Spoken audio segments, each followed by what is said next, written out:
Welcome. My name is Jessica Gariolo, and I'm here with Rene. Today we are talking about why he refers to himself as the best artist, and we're going to explore more of his world. How are you today? Very well, thank you. Very good. So, why do you say that you are the best artist? Well, I all my life, all I wanted to be was an artist, and I never thought that art was a matter of competition. It was just a matter of expressing yourself. And when I came to New York, I became an art director for different companies and a um, an illustrator, photographer, set designer, everything related with art. I just went after it. So after I lost the job that I had, I went to Soho by accident, and there was where all the artists were. I didn't know at the moment that that was a district, an artistic district. But as soon as I became aware of it, I realized that the competition was incredible. I'm a very competitive person. So as soon as I realized that I had to be against that uh, heavy competition, I had to create a persona that would represent me in the world of art. Because I had everything. I had the talent. I knew that it was not a matter of talent. I had the talent. I had the gallery ground floor in the middle of Soho. I mean, it was just like dead center. And I had to do something about it. So what I did was I created the best artist. I noticed that if you stay too long in one corner in Soho in those days, somebody would put a poster on your back because everybody was advertising the different things were happening, different artists, So I went to the owners of the buildings, and I noticed that every morning they have to pay, their worker have to be, scrubbing the walls. I mean, taking all those posters, they had put there. And I asked them if I could paint those walls. And I told them that they didn't have to pay me, that any time that somebody bothered that thing or put a poster or whatever it was, to call me, that I would just leave around the corner, and I would sign anything that if the guy was not satisfied with what I was doing, I would stop, no questions asked. They didn't believe that I would be doing this for nothing. I didn't have to pay me anything, and I would just clean it up. So they said, sure. And I took that opportunity to write. I didn't start writing I am the best artist. I started by painting. I just wanted to show that I could paint, that I was an artist. You spoke before about the competition and being competitive. Do you believe that an artist can express themselves and still be competitive in this field? Well, you see, that's sort of almost like a philosophical part of it, because in order for us to be competitive in anything, we have to think highly of ourselves. So you have to build an ego. You have to, you think you're good at what you're doing. But in art, that is a matter of taste. I have to think of myself that what I am doing is good. Otherwise, I wouldn't exhibit it. But I cannot say that I am the best. So that competition is out. That's what in the beginning I said myself with that such a horrendous or outrageous thing that I was the best, because that doesn't exist. Right. So you could be good, you could be whatever, and you're still competitive. You cannot avoid being competitive. So that is the other. That's why I did it. And that's what I believe in. I am the best because whatever I do, nobody can do it better. They can only do it differently. When you were up and coming in this whole field, how was other artists' response towards your work and yourself? So as soon as I call myself the best artist, I got everybody, riled up. because we're supposed to be friends and equals. Right. So if I am saying it's like saying I am better than you, Yeah. and then all of a sudden they didn't like it, and they responded. Although I don't know that they were the ones doing it, but there was no sooner I had done something in the mural, they would come in the middle of the night and live, like I am the best anus, I am the best fartist, they would change the beautifully done, and other ones would just come in with rolls of paint and just, or throw paint at it. And one day I found sanitary napkins, and somebody found a box, they just put it on the thing, and somebody wrote, "Rene, you're a twat," something like that. Oh my. It was just all kinds of insults, like if I catch you, I'm going to piss all over you. How did you respond back to them with their dislike By- towards you? By cleaning, because the owners of the buildings, they would call me, and hey, they mess up your thing. So right away I would go there. At the end, I was running out of time, and I was running out of way. So I had to find a way of cleaning it up without spending so much time in it. So what I did was I made lines, black lines, and every time that that they did something to it, all I had to do was to retouch the bars in black. Whatever the message, I would just retouch it with one color, and then the name of the project became "Help Me Put Graffiti Behind Bars," because as soon as you put the eye, don't see the message of what they did. As soon as you just put bars over it, so they were helping me Right. with the colors that they used in the background. Oh, very And that's nice. how I responded to it. And then they left it alone because it was useless to try to, within seconds I would have it done. After everything you've been through, how do you think the title of the best artist has helped your career? Well, as I said before, in the beginning, when I started, I wanted to be part of the, I wanted to rub elbows with the big stars, and I wanted to be part of a gallery, commercial gallery that would sell my work, and I would become a millionaire. I would be famous like Warhol and all these different things. I had all these dreams, and but as soon as I realized that was not going to happen, and they told me, they were very fast to tell me that I was never going to be, I was never going to make it as an artist. Then that's all I needed, because as I said before, I am a. Stop me when I say, as I said before again. I don't want to get into that. The fact that they told me that I wasn't going to make it, and since I have a competitive, attitude about things because I was a professional baseball player, then I just started looking for a way of responding in a very, forceful way, And I used to be an art director for different advertising companies. And as an advertising, you have to look for slogans and things like that are catchy and that will irritate people, or they will just do this, and you have to stand out. So in a heavily competitive atmosphere, I came up with the "I am the best artist" idea, and then I took the competition out of it.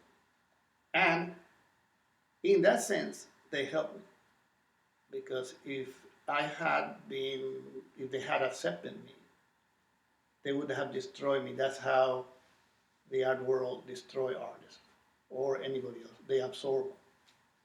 And then I would get one show every year, or a new artist would come in, and then my work might not be selling at that point, and something like that. And before that, then they drop me, and then I would be just burnt.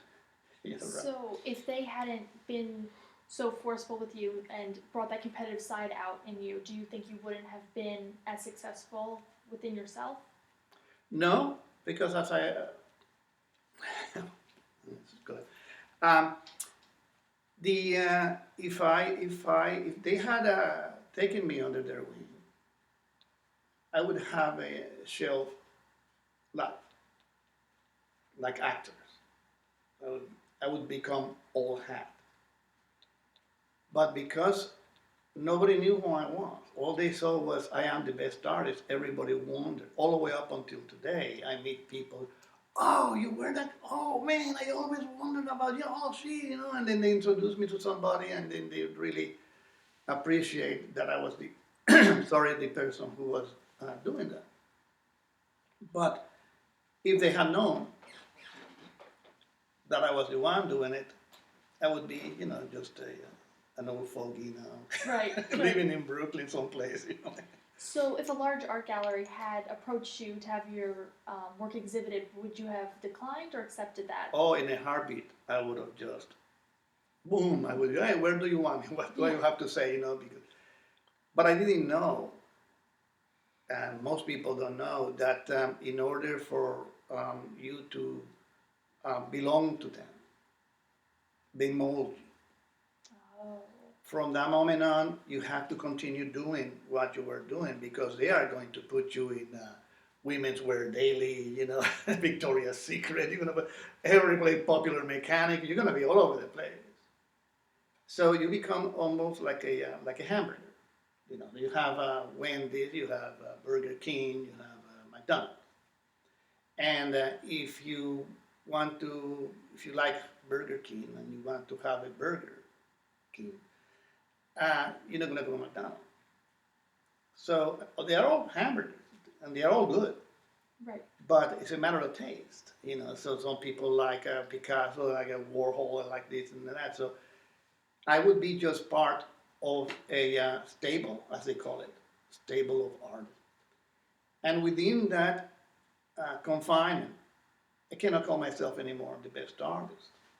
I have to be part of the whole entire thing. I cannot just be a star and then everybody behind.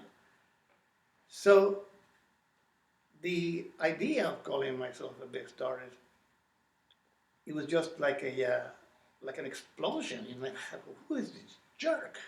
And I had it all dressed in my jackets, all my jackets, and I would go to openings and people would go behind my back like, put their finger in it. And that they thought that I was so bad that I had to call myself the best artist and this. The animosity was incredible. But I just was wallowing on it. Yeah. And to answer your question, that would have been a detriment. It would just hurt me tremendously because I like the competition and I like to show that I am the best at what I do. So if a world-renowned gallery approached you today, would you accept to have your work displayed with them? Well, that is not going to happen. So if it was on my terms, yes. But that's not going to happen because this is a matter of competition. It's a matter of selling a product.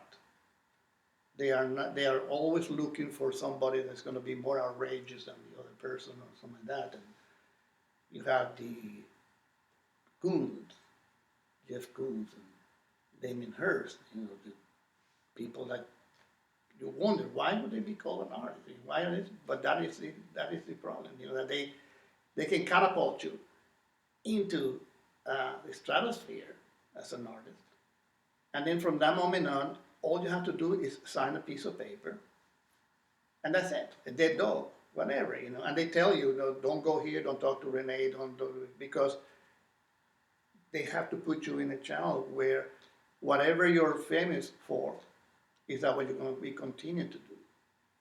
Because everything that you do has a big prize. Right. So now, what do you believe you've done to demonstrate that you deserve the title as the best artist? Well, when people ask me this question, is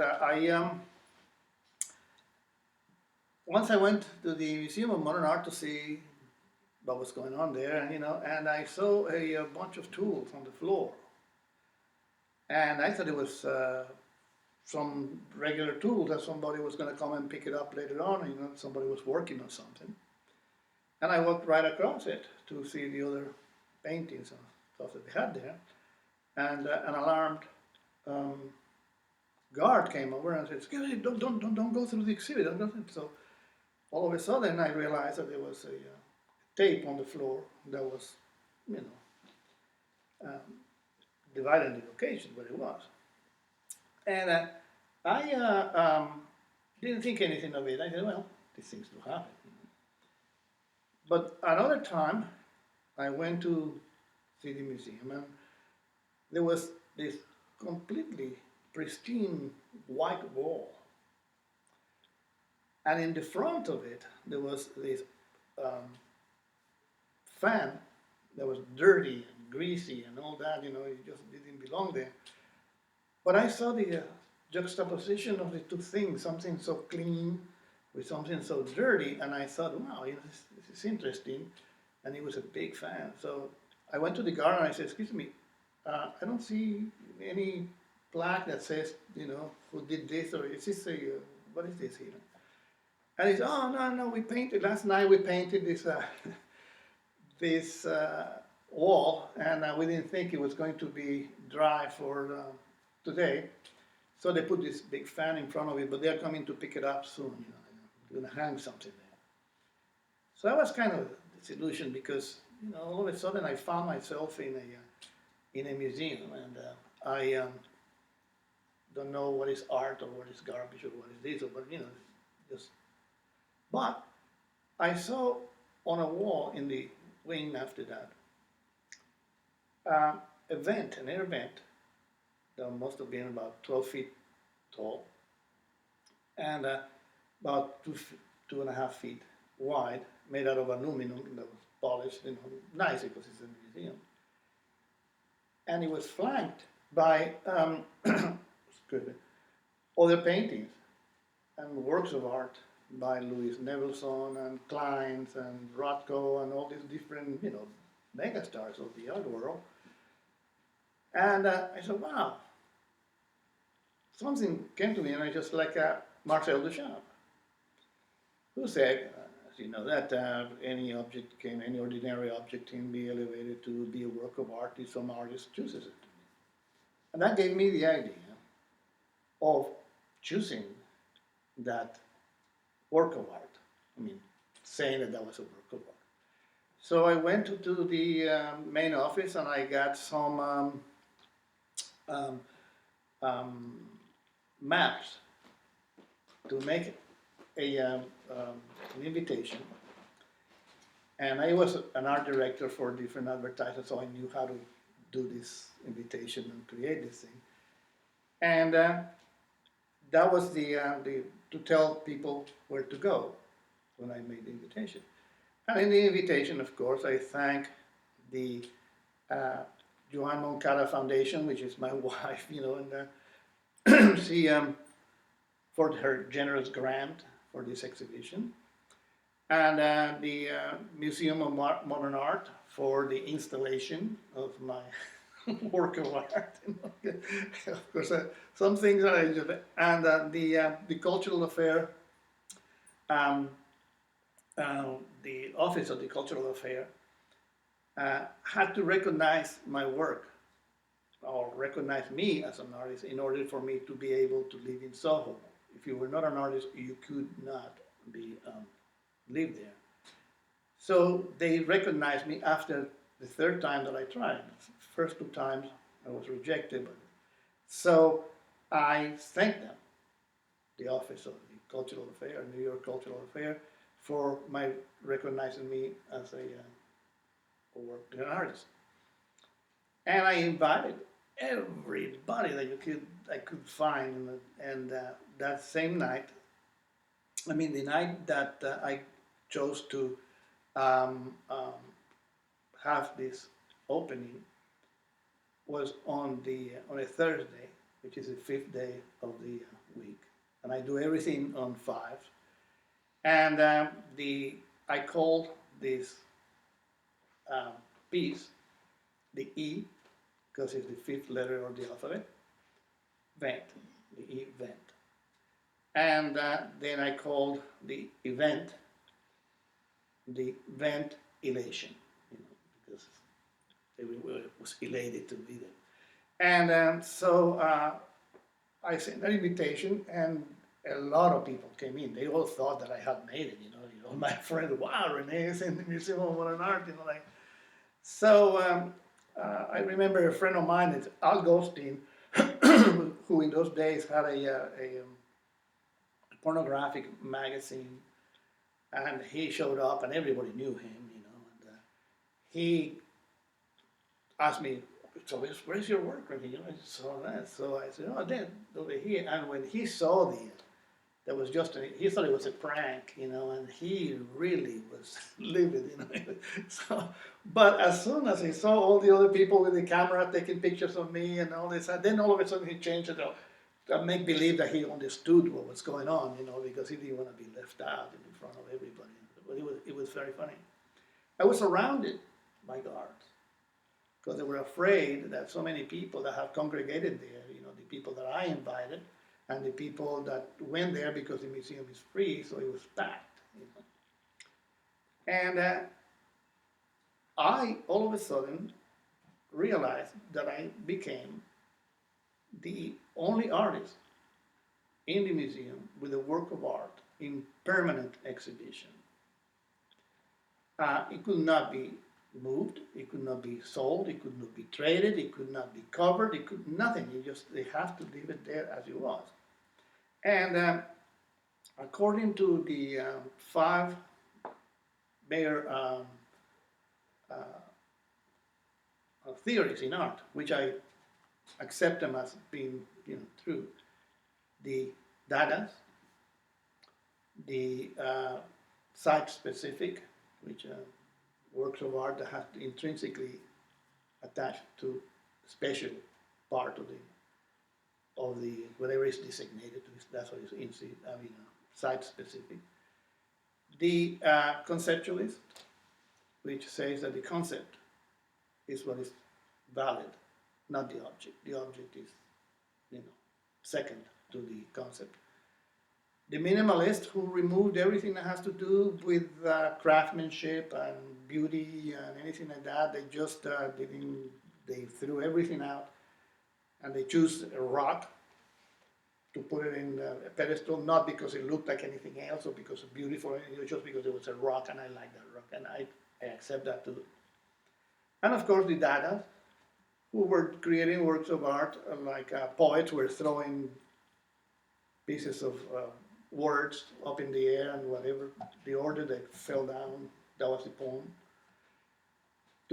So that day became the only artist with a work of art in permanent exhibition, the only work of art that had no percentage of hype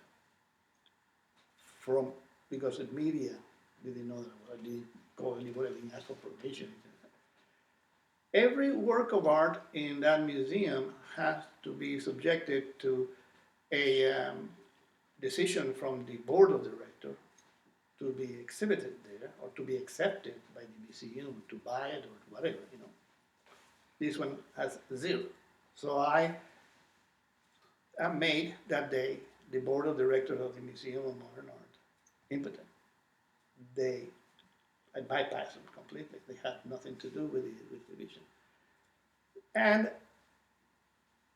I demonstrated that art is a matter of talent and not who you know. So that was one of the things that I did to demonstrate or to prove that I was the best artist. Post the event and all that, what happened, or what did you do with your career following that? Oh, yeah, right. I almost forgot. Thank you for the my pet peeve, if you will, it has been that I believe that an artist, I don't believe it, I know it, an artist cannot take in consideration when he's creating or she's creating a work of art that somebody might not like it. You know, this is my expression. That's it. You know, I'm not trying to hurt anybody, and you cannot take the whole world in consideration when you're doing it. And I consider the works of art, the museums, as bastions of freedom of expression. And I knew that since they were institutions to which children or family, they were family orientated because children go there from schools and stuff like that, there were certain things that they couldn't show.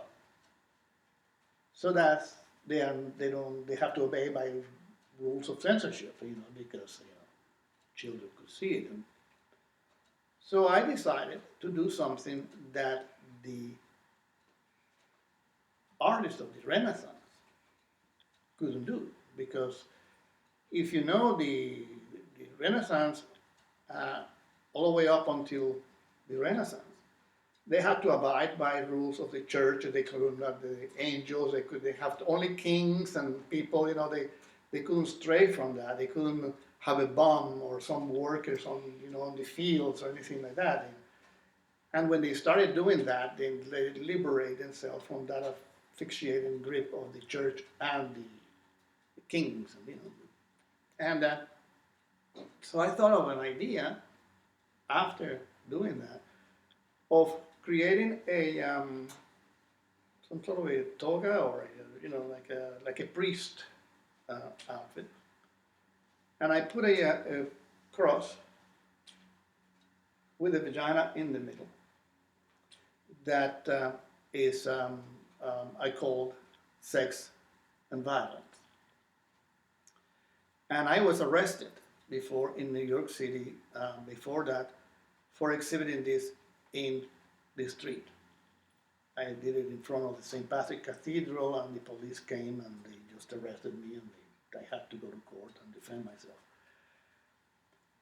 The explanation for that is that the vulva, or the vagina as they call it, which is erroneous, was created by God, if you believe in God, with the idea of giving us life. Life goes in it, life comes out of it. So you have then the creation of God to give life to his son, Jesus, because we don't know how Mary got pregnant, but he definitely came through that channel. There was no that much they have to grant us, those who don't believe in that. So there is a creation of God to give life to his son, and then there is the creation of man to kill him in such a violent way. So my question to the Pope, and my question to anybody is, which of the two symbols or images is most sacred? The one that God created to give life to Jesus, or the one that man created to kill him? And that's what got me off the, out of the loop where I was. I mean, of the problem that I had with the court. They thought I had eaten some bad cheese or some kind of forgotten medication, to do such a thing on Fifth Avenue in front of the Patrick Cathedral, But I saw that the museum, if you cannot have freedom of expression in a museum, where else could you have? And I did that. What I did, I walked. This time, I did call the press, and they made the feature issue. I came in the cover of the New York Press, which in those days was the best newspaper in the city. And then they had the police there. There were 3 policemen. They were waiting for me when I came. That day I dressed myself in my robe, and I walked right into it. Paid my ticket to go in, and then I stood right behind the ticket taker, so that everybody that came into the museum to see the other exhibits, they had to see me with that. And it's funny because one guy said, that brought some people to see my exhibit at the museum, my second exhibit at the museum, that I lied to him with the truth. I said, how can I do that? He said, well, you told me that you were going to show, they were going to exhibit your work. I said, well, it was exhibited. It was not on the wall, it was on my chest, so yeah, that was a funny thing that I had with one of the newspapermen. People of the Renaissance were trying to liberate, by doing certain things, paintings and stuff like that, and they suffered, and Galileo or Leonardo and all these people that had to be careful. And then I liberated by presenting this work, and nothing happened to me. But I was the only one, and have been the only one who did this. And so, in my mind, if you find a cure for cancer, but the cancer in society will not let anybody know because you're going to lose a lot of money if you come in with a pill that's going to do that. The fact that nobody knows that you've done this, it doesn't mean that you didn't do it. So I liberated it because I went into the museum, presented this thing that, as you know, is disgusting, pornographic, is disrespectful to the Christians and all these different things. And nothing happened. So I demonstrated that this can be done in a peaceful way and with talent again. And so that's close the. First, I called myself the best artist. I became that. I used that, being famous because I was already known by the media, then pay attention to me. So I used that opportunity to do something more outrageous, if you will, to liberate art. So currently, what is your status within the world of art and culture? Well, I'm still trying to be recognized, because another one of the things that I prove is the integrity of the world of art. That there have been books called Walls of Soho, and I have not been included into it. And but I am satisfied with that idea because there are people, for instance, like Descartes, who said, "I think, therefore I am." That's a theory that I accept. And everybody has come to terms, except the world of art, because they sell art, and they cannot. I have proved to them that I have more integrity than they do, but they wouldn't accept it. They'd rather chew broken glass than to utter my name. But I proved what I had to prove, and I am satisfied. And I am recognized all over the world as the best artist because of my audacity to call myself, and in the way I did it. And I rob the art critics of being able to call somebody else the best artist, and instead of the best artist of the 20th century, or the best American artist, or the best, they always have to put a second adjective to it. But the best, they still cannot use it.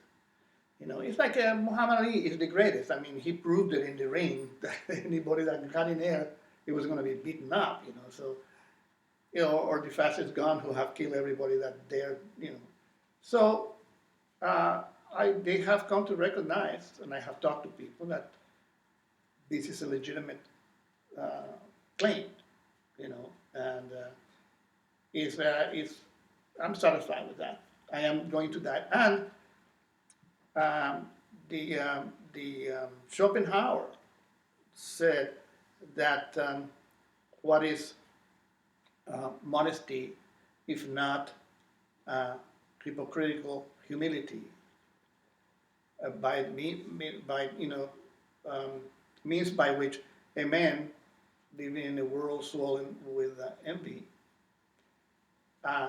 seeks to obtain pardon for excellence from those who have none. So I took those things, and I have been accumulating all those answers, as the other one, that anything that I do, nobody can do it better, except they can do it differently, and things like that. And that has calmed me down. And I thank you for, doing this, because then it allows me even further to express myself. And I didn't mean to say that I am better than you are. There's room at the top for everybody. Of course.